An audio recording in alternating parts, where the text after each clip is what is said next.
Le prince Lutin. Il était une fois un roi et une reine qui n'avaient qu'un fils, qu'ils adoraient à la folie. Sauf que le gars était vraiment pas gâté par la nature. Gros, moche, méchant et têtu comme une mule. Une vraie plaie pour tout le royaume. Le roi avait bien vu le problème. Mais la reine, complètement aveuglée, le couvrait de cadeaux. Pour lui plaire, il fallait lui répéter que son fils était un ange trop mignon. Ce petit monstre s'appelait Furibond. Ça promet. Le roi lui trouva un mentor, un ancien prince qui aurait pu régner mais avait préféré élever le fils unique du roi à la place. Le mentor du fils, Léandre, était l'exact opposé de Furibond. Beau, intelligent, gentil et respectueux. Tout le monde l'adorait. Forcément, Furibond, jaloux, lui en voulait à mort. Un jour, alors qu'il regardait passer des ambassadeurs venus de loin, ceux-ci prirent Léandre pour le prince et Furibond pour son nain. Ils le firent tourner comme une toupie en rigolant. Léandre, horrifié, essayait de les calmer, mais les ambassadeurs crurent que c'était une blague et voulurent lui donner des baffes. Furibond sortit son épée, prêt à tout défoncer.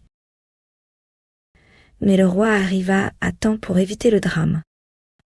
Les ambassadeurs s'excusèrent, traitant Furibond de vilain nain grognon, ce qui acheva de l'énerver. Pour se venger, Furibond attaqua Léandre et lui arracha 3 poignées de cheveux. Son père, furieux, l'envoya dans un château à la campagne pour le protéger. Léandre, en se promenant un jour, trouva une grosse couleuvre qui s'enroulait autour de sa jambe. Au lieu de la tuer, il la recueillit, la nourrit et la logea dans une chambre secrète.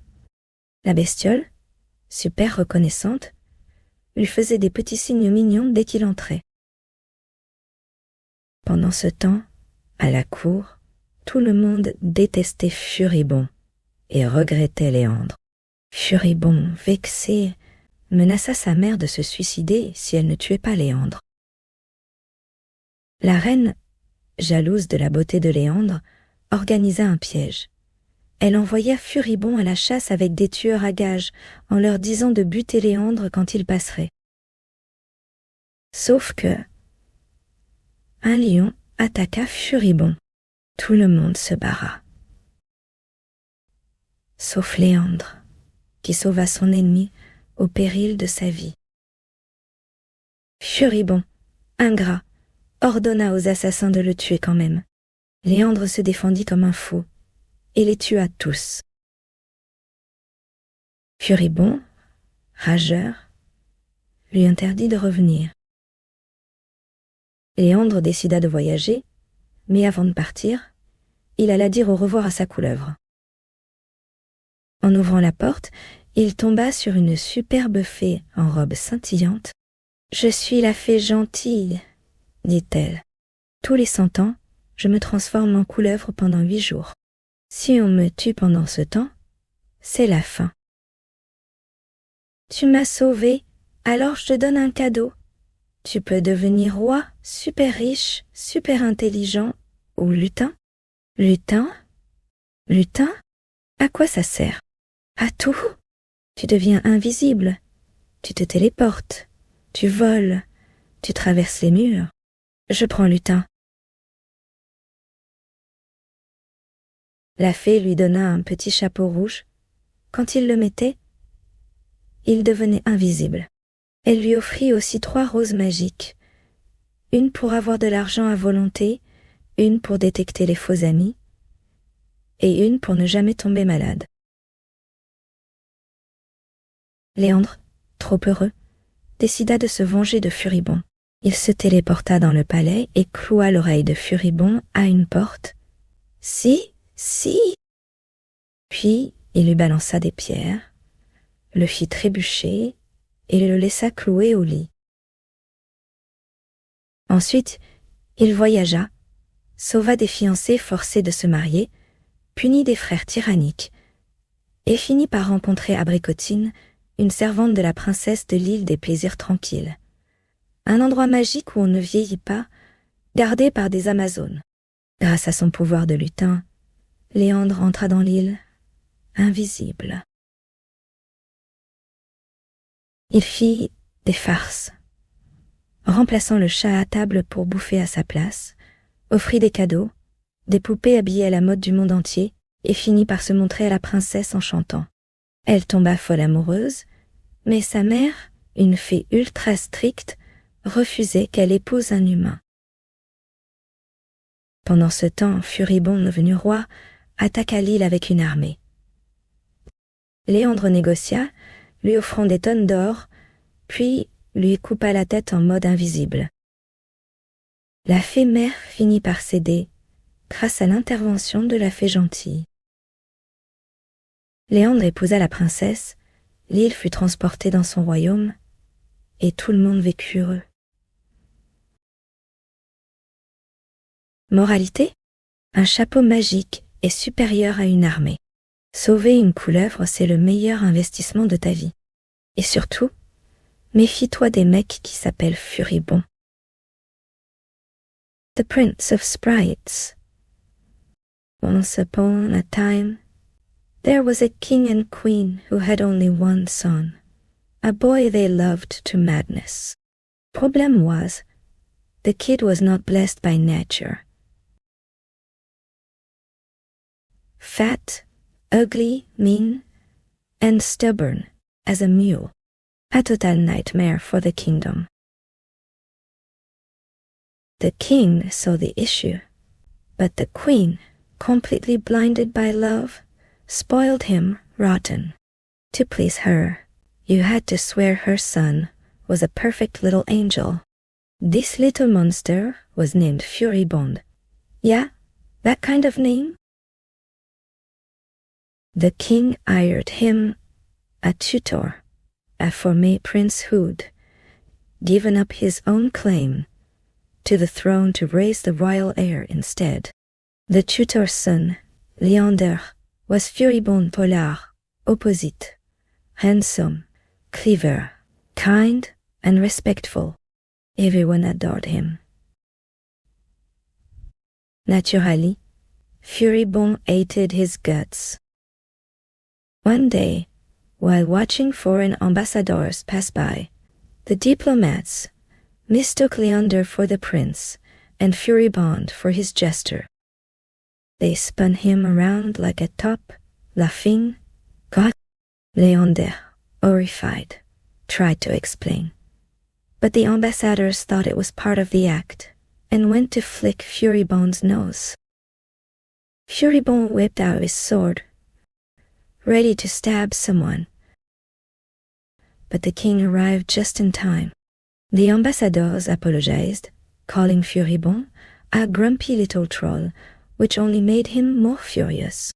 For revenge, Furibond attacked. Léandre yanked out 3 fistfuls of his hair. His father, livid, sent him to a countryside castle to keep him safe. While wandering the gardens one day, Léandre found a giant snake coiled around his leg. Instead of killing it, he took it in, fed it, and hid it in a secret room. The snake, super grateful, would wiggle happily whenever he entered. Meanwhile, back at court, everyone missed Léandre and hated Furibond. Furibond, salty, threatened to kill himself unless his mother got rid of Léandre. The queen, jealous of Léandre's looks, set a trap. She sent Furibond hunting with assassins, telling them to kill Léandre when he showed up. But then, a lion attacked Furibond. Everyone fled. Except Léandre, who risked his life to save his enemy. Furibond, ungrateful, still ordered the assassins to kill him. Léandre fought like a demon and took them all down. Furibond, raging, banished him forever. Léandre decided to travel, but before leaving, he went to say goodbye to his snake. When he opened the door, bam! A stunning fairy in a glittering gown stood there. "I'm the fairy gentille," she said. "Every 100 years, I turn into a snake for 8 days. If I'm killed then, it's game over.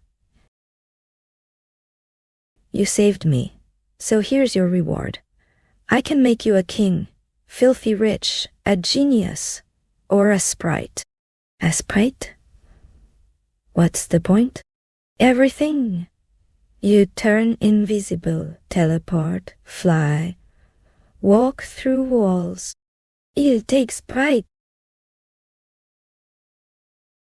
She gave him a tiny red hat, invisibility on-off switch, and 3 magic rows. 1 for infinite cash, 1 to spot fake friends, and 1 for eternal health. Léandre, iped, decided to prank Furibond. He teleported into the palace, nailed Furibond's ear to a door, yeeks, pelted him with rocks, tripped him, and left him bedridden.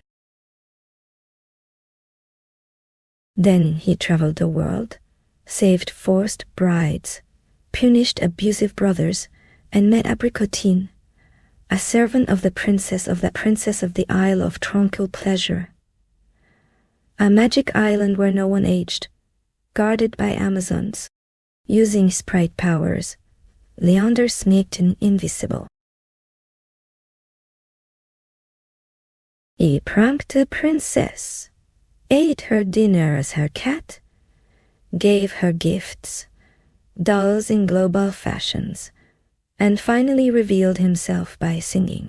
She fell hard, but her mom, a strict fairy, forbade her to marry a human. Meanwhile, Furibond, now king, attacked the island with an army. Léandre negotiated, offering tons of gold, then chopped off Furibond's head, while invisible. The fairy mom finally gave in, thanks to fairy Gentille's persuasion. Léandre married the princess. The island moved to his kingdom, and they all lived happily ever after.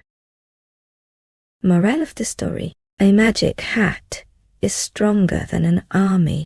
Saving a snake is the best life decision, and never trust a guy named Furibond.